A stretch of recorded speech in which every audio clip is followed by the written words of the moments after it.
Ok, a nan zan tafi da bias idan market dai ƙasa na samu rejection. Ok, price ya reject na tafi da bias a nan.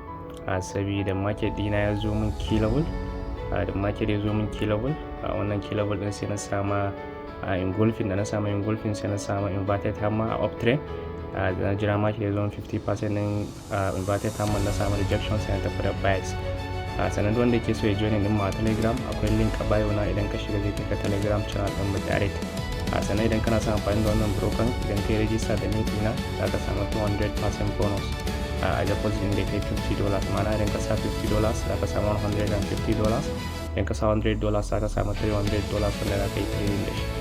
Sannan idan kana so ka dinga trading based on price action kamar yadda muke yi, shi ma link ɗin yana bio na.